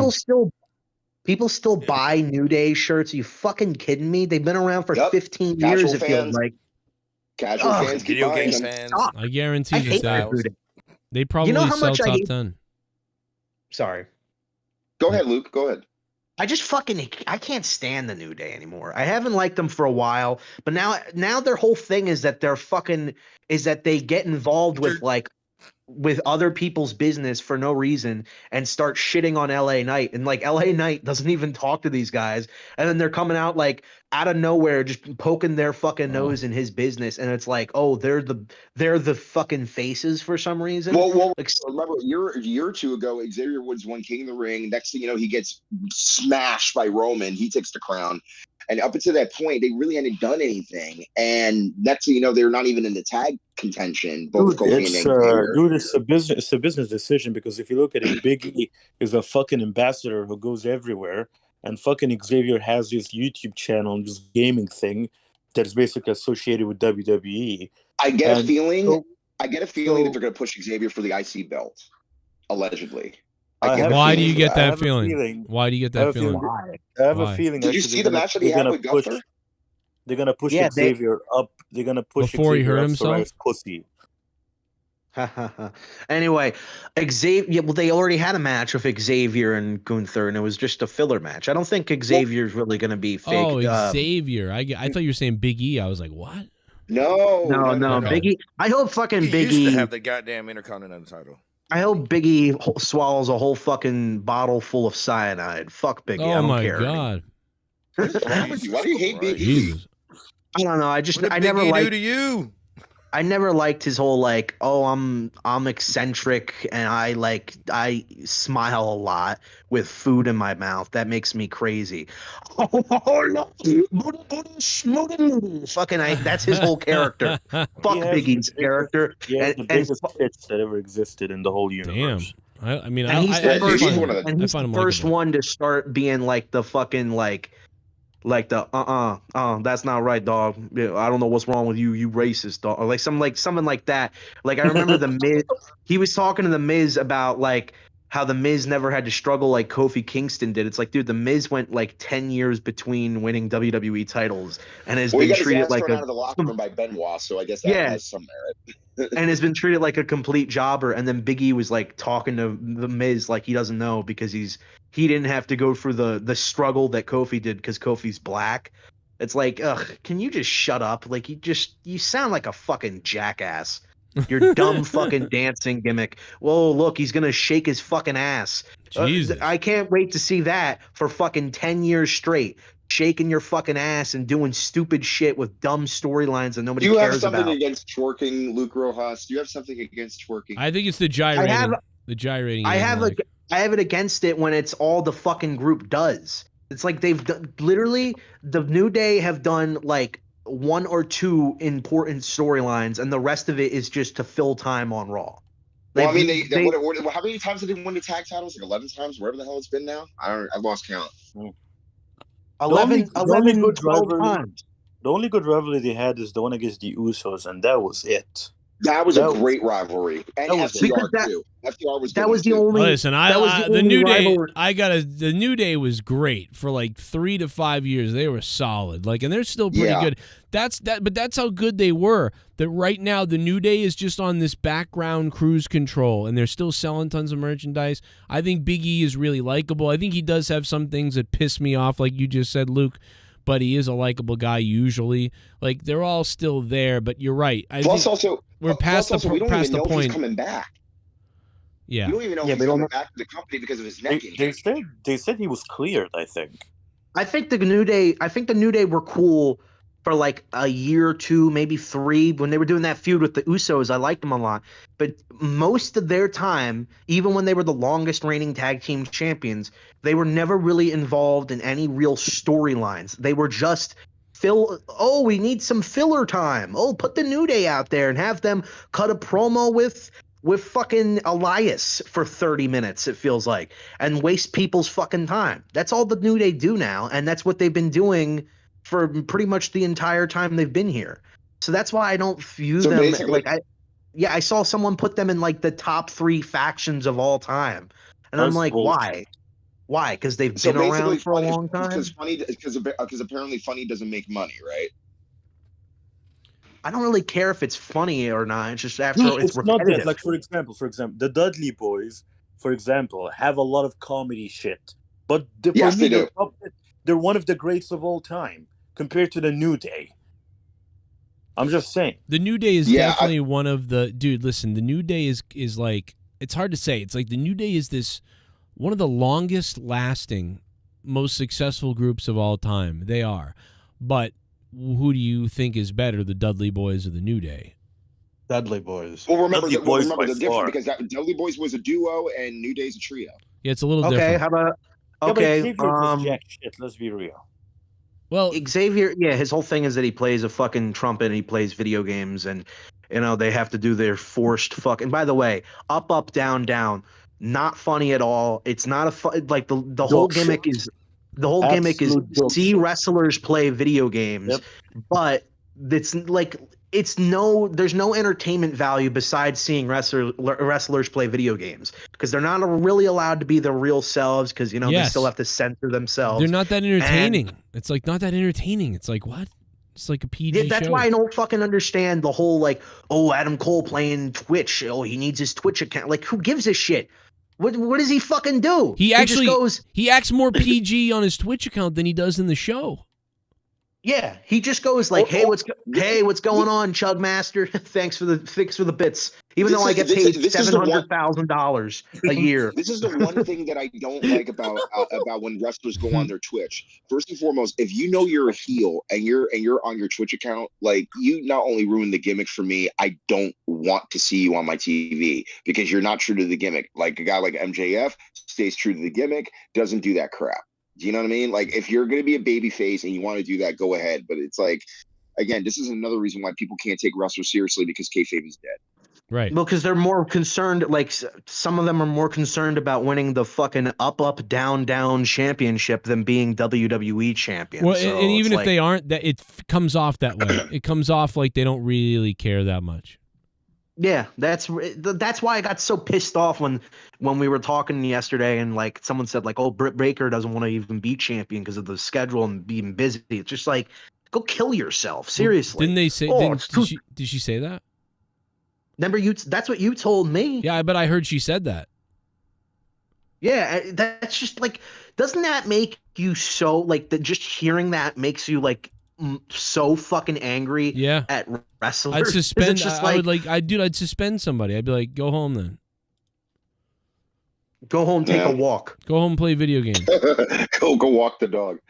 But seriously, now if you suspend somebody, you have to fucking pay them for sitting on a goddamn couch. Yeah, they can do the video games. With Naomi, like that's what they could have done with Naomi. Like, suspend you. It's like, okay, we're gonna literally make you stay home. Okay, we'll make you write out the contract or whatever, this and that, but we're not going to use you. And by the way, you have a 90-day clause that says you can't wrestle anywhere else. That's normally how it's done. Right. So, but again, Booty-os! Yeah, exactly. So, yeah, but at any rate, so we have this AEW show tonight, Dynamite. I thought it was an average show at best. I did love the rap. Thought it was great. Rap was great. The Kenny Omega Don Callis promo, again, I like those promos where they don't seem animated, but it's just very monotone. And all they had to do was just pretty much set up the match because it's a cage match, it's a serious match, and I'm actually looking forward to it next week. Yeah, no, that was the best thing besides the rap and whatever. The best thing coming out of tonight was kind of being a little bit excited to see that next week. And of course, we also have the broken mat thing, which I agree with you, Joe. They should have really set that up better. I mean, this is the one thing where AEW or even Tony Khan always says, "Well, have you not watched their social media, what they've been doing on YouTube or what they've been doing?" I was like, no, do your main angles on TV. If there's something significant that you say, oh, you should look up or watch for something that they're going to be tweeting out or this and that, tell me. This feels like when don't Vince just expect me to go there. It feels like when Vince let him do a deletion. Remember that? It kind of came out of nowhere, and it's like he gave him the last 10 minutes of Raw, and it was weird. Because WWE did not know how to do it themselves when they did the New Day versus the Wyatts, and it looked like crap. Well, it feels like they don't know. This is the same type of thing, like where it's like Tony Khan was like, all right, I do the deletion thing. I don't know. You got 15 minutes. I don't know. Like that's what this. I'm worried that's what this is going to be because they already didn't build it up like you said. If you do get a chance to go look up that promo that Matt Hardy did on his Instagram, it was hilarious. I thought it was great. I did play one. Is it the one I played yesterday? Was it yesterday? Was it? Where he was like the whole of us? I was like, what? Well, the one where he's on his property announcing the match. I played that yesterday. Yeah, he's talking to Senior Benjamin. He's talking to King Maxwell and all that. I thought Senior Benjamin died. I thought Mustafa watched the fucking show. I thought Mustafa watches this fucking show. What the fuck, Mustafa? To be quite honest with you, I don't really even care about the whole fucking broken heart. Most people don't anymore. I do because I'm a weirdo and I'm actually kind of hyped and excited. But it's, I like Matt Hardy, so I'm not emotionally invested into it as I once was, like when it first happened. But it's still something to watch that I'd be interested in. So I don't know. It's like after I see a lot of these things where it's like you see things that weren't even that old, like they're from like 5-6 years ago. They're getting brought back and like, oh, you remember Ultimate Deletion? Do you remember Team Hell No? Do you remember this team? Like I've seen it a lot in wrestling where it's like, why don't you actually let that age and let that become a nostalgic memory instead of just bringing it back 5 years later? Because nobody gives a shit about that. What's old is new. You bring back old stars like they've done in WWE for a constant, decade, and that was getting boring after 3 years or even 2 years for that matter. But that's what we're doing with the AEW. And we found out just today also regarding AEW, they are up to, I think, about 45,000 tickets for the AEW All-In show in England. Damn. So again, I'm still shocked by that. Again, we still don't even know what the total amount's going to be by the time we head over to Friday when they're actually being sold. I know that by August I'm going to be sick of hearing about it. I know that. Yeah, but I mean, the only thing that because people keep on being negative online about the success of already All In as already is, and we don't even have a card that's announced. People keep on saying, well, how many tickets have been scalped? I'm like, well, let's look at the StubHub and all these other sites. There's only like very few of them out of all those tickets that have already been purchased by scalpers. So the majority of that is still over 43, 42,000 people legit. Yeah. So wait. MJF. By the way, really quickly, the scalpers are at every event, so everything is on an equal playing field. So someone being like, "Oh, well, how many of those are scalpers?" Okay, well then so no fucking numbers matter of any show ever whatsoever. Who gives a fuck? So because what makes this have more scalpers than any other show? So it's the same amount of scalpers that probably ever exist. So who gives a shit? The narcissism stupid. And the skepticism is just real for people that just want to see people fail. I don't get that. I don't understand why. It's just because everyone's miserable right now in the world. Like most people, and not everyone, but I mean a lot of people are just miserable. You know what I mean?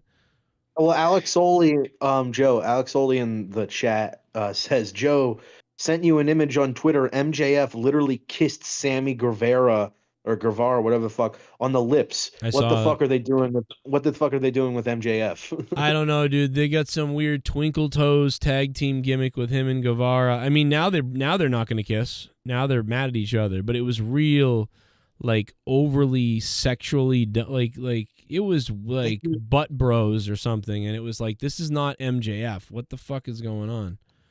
They do that with a lot of guys, I noticed, where it's like I don't know, they try to make it seem like they're in love with each other. Like, oh, look at the bromance that's forming between these two. Yeah. They did it with, I don't know. It's just like, stop making your wrestlers seem like they're fucking about to fuck each other. Well, what are you going to fuck the guy or something? It's the same thing as Jericho and MJF. Like when they were at dinner that time, it was the same sort of twinkly weirdness. And I get it, but you shouldn't be doing it with the AEW World Heel Champion. This guy should Jericho, be... Or Jericho and Guevara. Didn't they do the same type of thing where it's like they were like touching each other's like fingers? Yeah, it's a Jericho thing, which is fine because that's fine. Like it's okay with Jericho, but it's not. I'm telling you, you're trying to build this guy as like the top outlaw, the world champion. That is for like mid-card champion MJF. Which MJF is skipped over, so he's not in that level. If MJF was the TNT champion or mid-card or something right now, that would be maybe acceptable. But I just don't like it. Do you think MJF is currently happy with his title reign? Because I don't know, it's just like him doing like weird things where he's like making out with Sammy Guevara. I can't even say his fucking name. And I don't know. I just like. Do you think that there's still a possibility that the whole what is it, auction for 2024, whatever the hell he's calling it? But what is it? What does he call it? The bidding war of 2024. Yeah, the bidding war of 2024.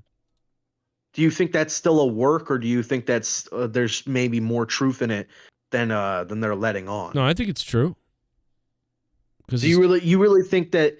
So you think when 2024 comes around that MJF, there's a possibility of him going to WWE? There is. But I think that him saying that and starting that, or even if he's not saying that and he got Tony Khan obviously agreed to it now, but if, whatever the case is, it means that Tony Khan is going to end up paying him a shitload of money. And whatever WWE offers him, AEW is going to have to offer him more. So him planting the seed, he's basically, what do they call it? Fake it till you make it. He's basically building that up right away. Like, Tony Khan, you want to lose me to WWE? I bet you Tony Khan does. I bet you Tony Khan doesn't. Now, they couldn't stop Cody from leaving because Cody left for principles. So the money doesn't matter because he left for principles and he probably got paid more. Yeah.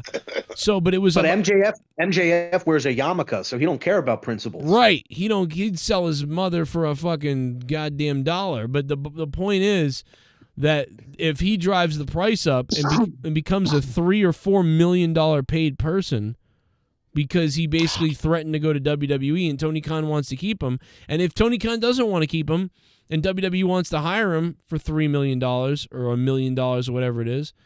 So, in my opinion, is he wins because he's never been in WWE in his life. So I can't imagine WWE offering him. We did have a tryout. He did have a tryout, but right, it didn't really go that far. I think they would. WWE would definitely be very interested in MJF, but I don't think it's going to be like $4 million. Like that's what they pay. That's what they pay AJ right now. So I think that's also ridiculous for AEW to pay because it's like, MJF is a star. He's probably one of their biggest stars, but it's, $4 million worth. I would say the most that he gets is like a $1.5 million to $2 million contract. Because honestly, dude, I think WWE will offer MJF like $300,000 or $500,000 at the most. But the point is that if they offer him that, he's going to be like, well, that's my dream over there, but that isn't quite the money I was looking for, but it is my dream. I think if I want to make that money, I need to roll the dice.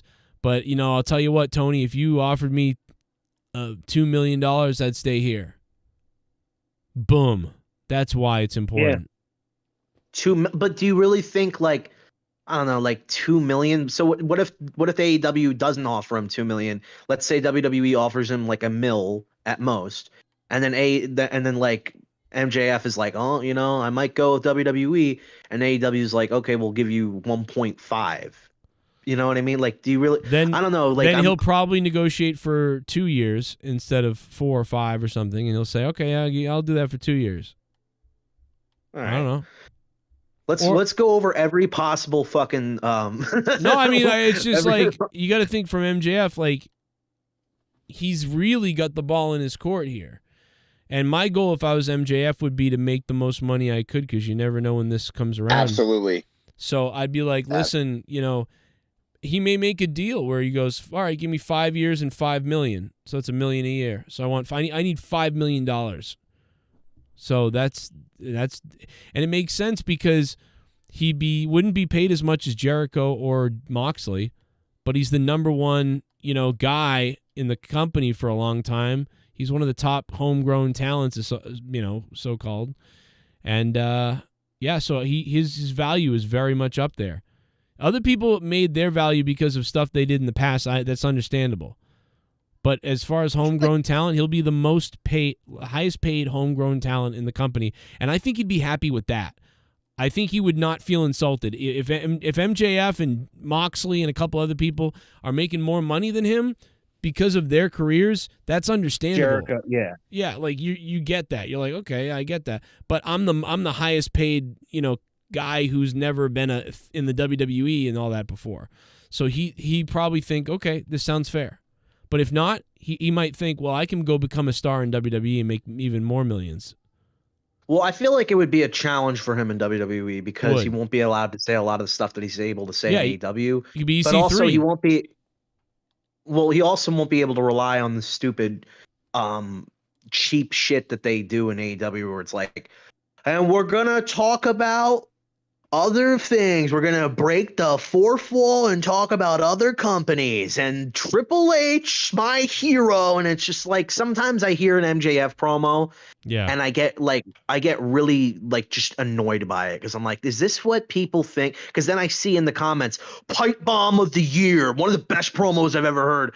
And it's just him going brass ring, bidding war of 2024, breaking the fourth wall reference. It's just like, can you cut an actual fucking promo? Can anybody like just cut a real promo that doesn't have to do with kayfabe terms to pop the crowd? Well, all I know is his promos have been some of the better ones in the company anyway, even if some of them are cheap. Well, the ones that always get tossed around, people talk about, are the ones where he's doing the cheap heat shit. So it's like, as a fan as someone who's not that into AEW, but every once in a while will tune in, and then I see shit like that. No, that's what really annoys me about it. But those are like his generic go-tos. But his promos have been good. I'm telling you, like I've seen it, but it's been a while. Last 4 or 5 weeks, he's been just whatever. But no, actually 4 or 5 weeks ago, they opened up with a segment that started the show, and I thought he was great. I loved it. Maybe I'm easy or something. I don't know, but. I mean, that was the best thing of the show, was his promo. But that's me. I don't know. I really like it. Speaking of promos, basically, I'm not sure if you guys paid attention to Chris Jericho's Please clip Instagram. Somebody clip that.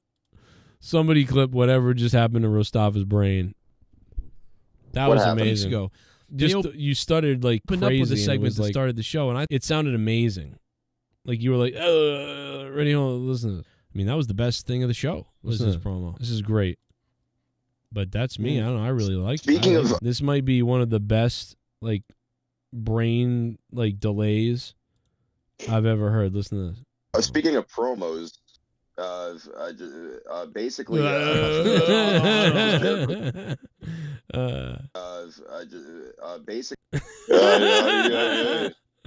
that's I know that was some Stallone shit right there. That was great. Stallone stuff.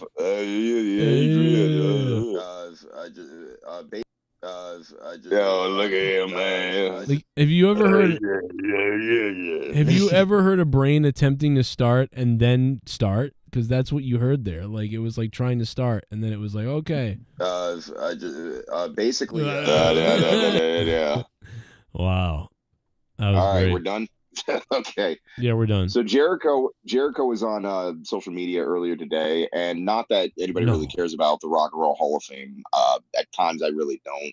But basically, there are still so many heavy metal bands that are snubbed that never get a chance to go into the Rock and Roll Hall of Fame, i.e., Motorhead, Judas Priest, Ronnie James Dio, Rainbow, those types of guys. Thin Lizzy, for example, is not even in the Rock and Roll Hall of Fame, and they're influential.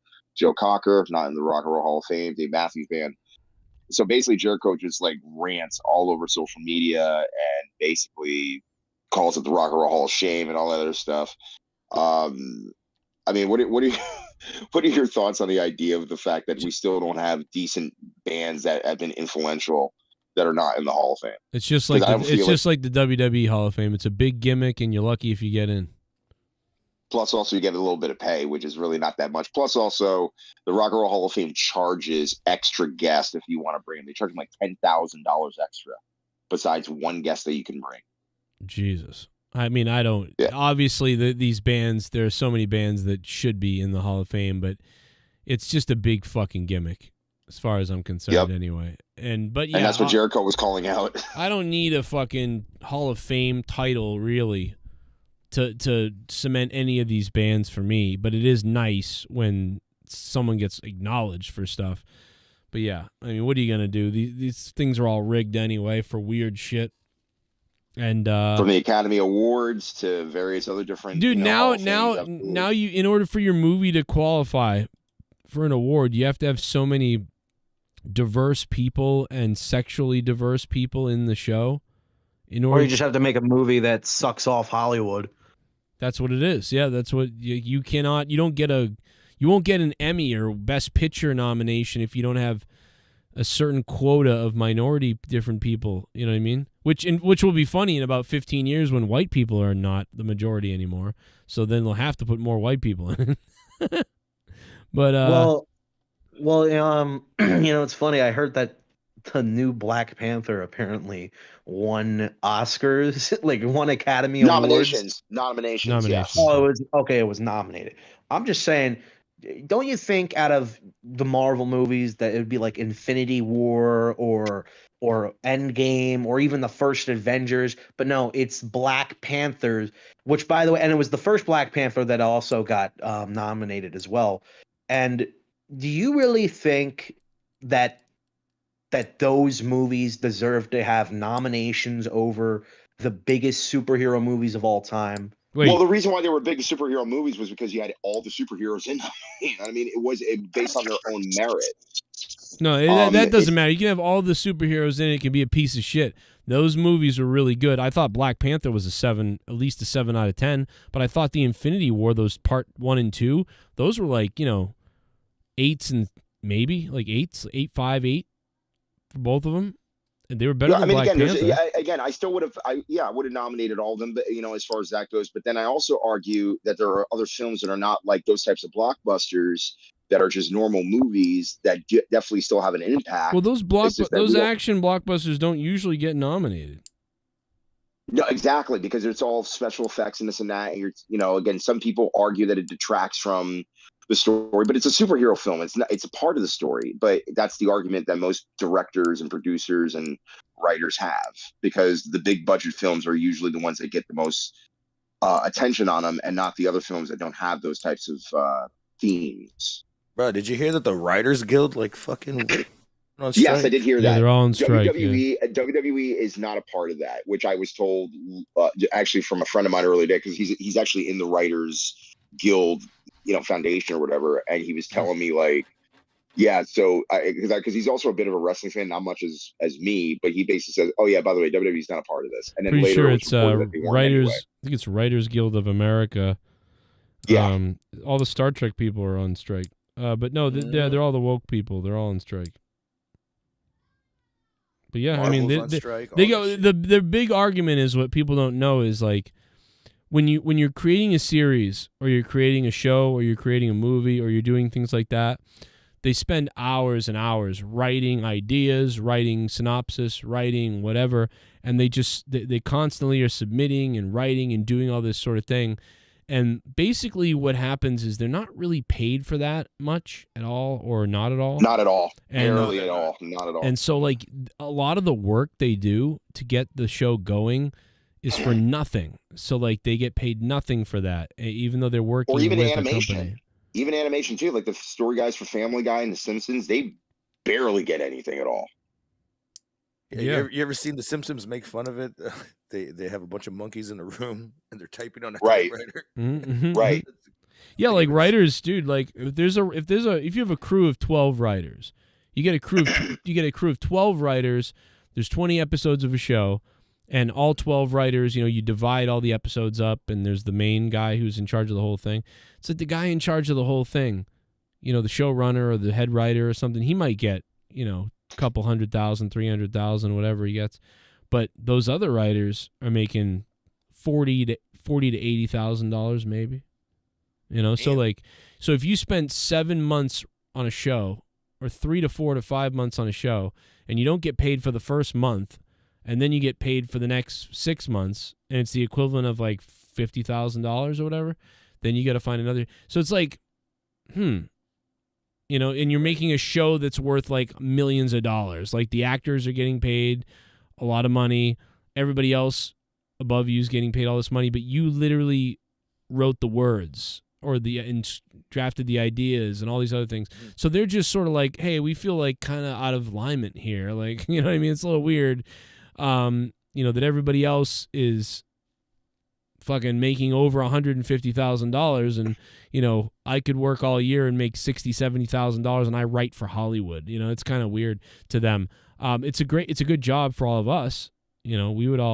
I'd love to be a writer for $80,000 a year. I mean, that'd be pretty fucking awesome. Shit, yeah. But that is if you're contracted, I'm assuming, because I believe those that are making a lot of money but being a writer over there, they have some type of deal. Just imagine Joe writing a Star Trek episode. Like if you're working for a studio company, if you're working for an animation company and they give you a contracted deal with the budget, then that's great. But for people that are just in a series where you could be replaced at any given point, yeah, you're not going to be making that much. Yeah, I mean, it's I get what because some people are like, oh, they're spoiled, whatever. Well, you would think so, but I mean, they're still in a better position than a lot of us. They're doing art and they're getting paid like for what they love to do. They're getting paid a middle of the road, middle class wage to be writers, but they want to be paid more. And it's understandable. And if a lot of them are living in California, you can live anywhere in the U.S., but a lot of them live in California, and the living cost out there is crazy. So I don't know, man, but I get it. I get why they're striking. But your shows are fucked right now. Anybody looking for shows to come out and movies and stuff that's going Marvel's on. Fucked. Marvel's Star fucked Wars. anyway. I don't give a fuck. They're all woke psychos now anyway. I don't want to even see Marvel. Man, think so? Oh yeah, I'm not really. Listen, Mickey K9 donated 2 hours ago with $30, and that was the top dono of the stream. Mickey K9, thank you, my friend. Jennifer Muppet Baby dropped the 7, and also Allison Tuckwab earlier with the 19. That being said, I'm going to bed. Garguts, how'd you get rid of Nerdy? Oh, I just fucking threw him gave out. Tacos, and he shit himself, so he had to leave. Gave him tacos and he shit on the floor. Dude, the guy is so white he couldn't handle the tacos. Really? Yeah. Wow. I mean, like, listen, tobacco sauce and all that shit. Tabasco sauce. Tobacco sauce. What the fuck will that do? Dude, he said he felt so sick for like 2 or 3 days. He was just wow. He'd rather drive back, so he just left. He was throwing up and shitting everywhere, man. Really? Hilarious. Jesus Christ, bro! You got him food poisoning. Probably, or he probably. No. I wouldn't want to be driving 14 hours while having to shit every second. That's what I said. I would have just stayed with you and been like, all right, I'm just gonna stay here until this goes away. But I think he felt like it was like, like he was overstaying already. Yeah. Like, you're good. Good. Oh man, yeah, Nerdy. I hope you get better, man, in time for monetize this Saturday night and Friday night and whatever else. Anyway, basically, it is fucking. I just got paid. It is my birthday weekend, and I am gonna get fucked up tonight. Oh yeah, baby, let's go. I hope you get fucked up and then you show your dick on your stream. Oh, that's what I hope I happens. hope I get a fuck on my stream. You get a strike. I'll bring back some chicks. Okay. Fun. Against their will. I didn't say. No, I know. I can dream, can I? No, but oh, what was that, Mustafa? Go ahead. Basic. Okay. Fucking Stallone. All right, I will catch you tomorrow, brother. Hey, when's your birthday? Sunday? Nah, it said midnight. Tonight? Yeah. It's about to be midnight in 2 minutes. Oh, why do I thought your birthday was actually the day after Cinco de Mayo. It's around there. Oh, but that's right though. You're in Texas though, so you have another hour. Oh my God, Garguts, you're gonna have a birthday stream tonight? I'm gonna call in and threaten you. Yeah, I am, but I'm gonna go. I got some homegirls waiting for me at the bar. Oh, so you're gonna go party for real? You're gonna go party for real? I'm gonna go handle that. Oh baby, happy birthday, Garguts. It's time to get rowdy. Oh yeah, he can feel it's something bad, something crazy is gonna happen tonight. I hope it's not bad. Never mind. I hope something good happen. It's gonna be fucked up in Texas tonight. Oh my God, I'm gonna be in jail. All right, happy birthday, Garguts. Hang out as long as you want, and I'll talk to you. Hit me up later, and I'll talk to you. All right, brother. All right, man. Love you, Garguts. Happy birthday. Everybody else to you too. Luke Ross, you gotta do a podcast with me. I'll text me.